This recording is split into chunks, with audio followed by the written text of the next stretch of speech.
ओम नमो भगवते वासुदेवाय।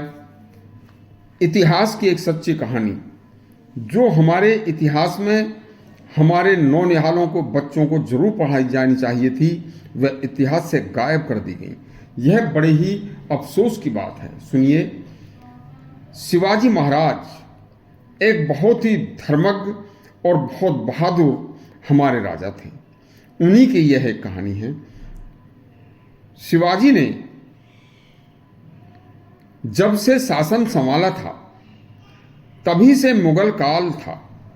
मुगलों से महाराज छत्रपति शिवाजी प्रतिदिन कहीं ना कहीं किसी न किसी युद्ध में व्यस्त रहते थे।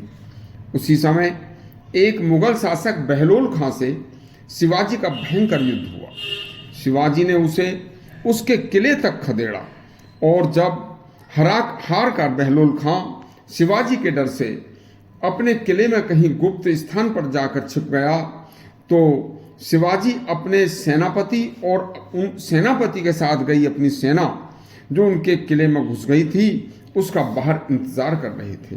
तो उसी समय शिवाजी का सेनापति एक डोली में बहलोल खां की बेगम को तथा अपने हाथ में कुरान शरीफ किताब को लेकर बाहर आया और शिवाजी से कहा, महाराज यह बहलोल खां की बेगम है, यह आपकी सेवा के लिए लाया हूं। और बहलोल खां किसी गुप्त रास्ते से कहीं दूर भाग गया है। इस डोली में जो बहलोल खां की पत्नी है वो अत्यंत सुंदर है और यह उनकी धार्मिक पुस्तक कुरान है। शिवाजी महाराज ने डोली का पर्दा हटवाया और शिवाजी ने कहा कि वास्तव में बहलोल खां की बेगम तुम बहुत सुंदर हो, काश मैं तुम्हारा बेटा होता तो मैं भी तुम्हारी तरह बहुत सुंदर होता। और फौरन सेनापति को धमकाकर कहा कि तुम मेरे पास कितने दिन से रहते आ रहे हो, तुम्हें अभी तक यह पता नहीं हुआ कि हमारा सनातन धर्म और हमारे धर्म ग्रंथ किसी की बहन बेटी की इज्जत लूटने या उसकी मजबूरी का फायदा उठाने की इजाजत नहीं देते। देखो, और ना ही किसी धर्म की पवित्र पुस्तक को जलाने या उसकी पवित्र पुस्तक की बेअदबी करने की इजाजत देते। ऐसा करना कायरता है। उनकी पवित्र कुरान और उनकी बहलोल खां की इस बेगम को उनके यहाँ पर इज्जत के साथ पहुंचा दो।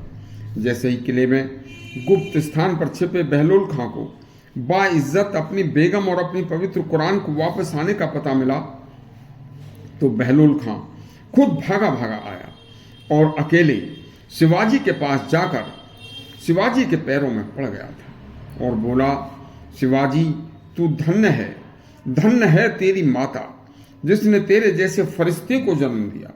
तू शिवाजी वास्तव में इंसान नहीं, फरिश्ता है, फरिश्ता। मेरे हाथ वास्तव में बेगुनाहों के खून से रंगे हैं। तेरे पवित्र हाथ, पाक हाथों से इन्हें मैं नहीं मिलाऊंगा। इन नापाक अपने हाथों से तो तुम्हारे पैर ही पकड़ सकता हूं। यदि हो सके तो मुझे माफ कर देना, फिर कभी तुम्हारे खिलाफ मैं कुछ नहीं बोलूंगा, ना ही कुछ करूंगा। यह सच्ची घटना है। ऐसे थे वीर शिवाजी। और बाद में औरंगजेब ने अपनी दुष्टता के साथ शिवाजी महाराज के और संभाजी के साथ क्या क्या जुल्म किए थे। उस दुष्ट मुगल शासक औरंगजेब ने शिवाजी के बेटे संभाजी को धोखे से पकड़कर बड़ी यातनाएं दी थी। संभाजी की आंखें फोड़ दी थी, उसकी जीभ जीवित संभाजी के मुंह से खिंचवा ली थी। और मुगल शासक औरंगजेब ने जब तक सल्तनत के सभी ग्रंथ इस तरह कुकृत्यों की को बिल्कुल भी औरंगजेब जैसे दुष्ट के सल्तनत के सभी धर्म ग्रंथों को मैं इस तरह क्यों करता हूँ कि हमारे कोई इजाज़त नहीं है। इस तरह के और भी इतिहास के सच्चे किस्से सुनने के लिए हमारा चैनल सब्सक्राइब करें और घंटी दबाएं। धन्यवाद।